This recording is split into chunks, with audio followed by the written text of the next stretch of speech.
sizes. It shows you the size of an image you'd need to save for the original iPhone, for the iPhone 4 series, the iPhone 5 series, because they're all different resolutions if you wanted to fit the screen perfectly. It shows you for an iPad original versus Retina. It shows you what I would suggest is a generic size for a web picture, that kind of stuff. But anyway, that will be in there.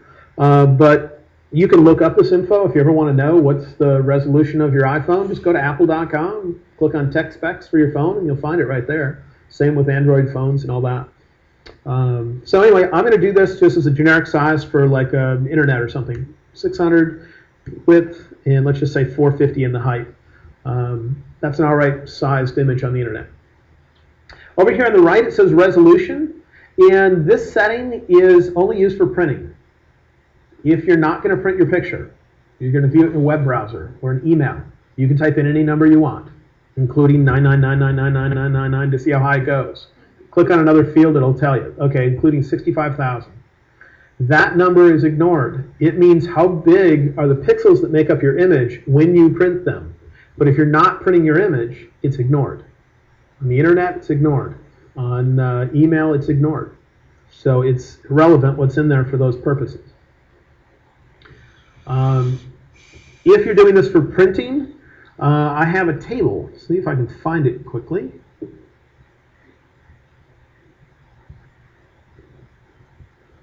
I'm not certain if we'll be able to find it, but it will be in the supplemental materials for the course.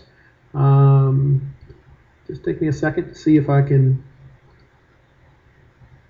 locate it.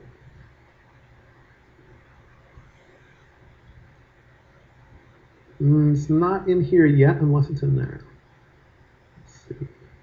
Well, just while we're in here, I might as well mention, if you purchase the course, part of what we're doing with this course is trying to give you a supplement of other information so that you don't have to just remember things or just rely on your notes. And so I have some examples of that. We've already talked about some tables, like little tables like this where I compared JPEG and RAW. Some of these need to be updated because a little bit of the data needs to be changed. But that's some of it. Other parts, though, are like this. This is a page out of the PDF that would talk about general tone adjustments and describe what do all the various sliders do in there. And would end up talking about histograms and what do I think about? What's a spike? What happens if there's a spike and a gap? That kind of stuff. And within that would also be recommendations for resolution, which is something that I'm only going to be able to get to when I'm done creating this preset in Lightroom. Because I got to click OK or export in here to finish it, to get to it.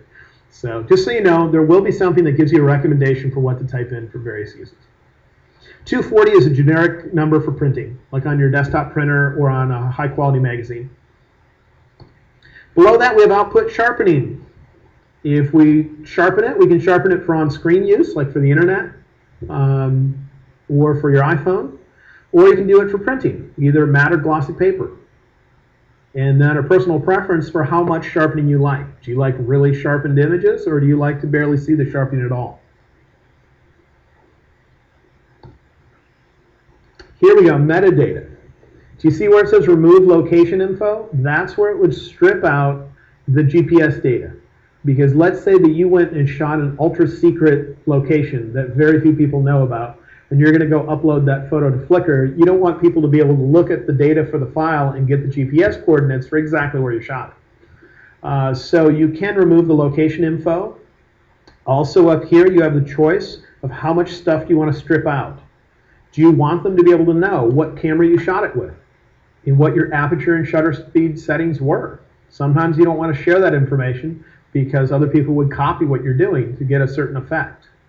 And so in here you can tell it to only include the copyright information. Copyright and contact is what I usually have it set to. There's a place which we'll talk about later where you can type in your copyright info and your contact info. In this way, it's going to be included with your file. So if you upload your file to the internet, it's going to be attached to that image. So somebody could try to get it out and find who you are so they could ask if they could use your photo for a particular purpose.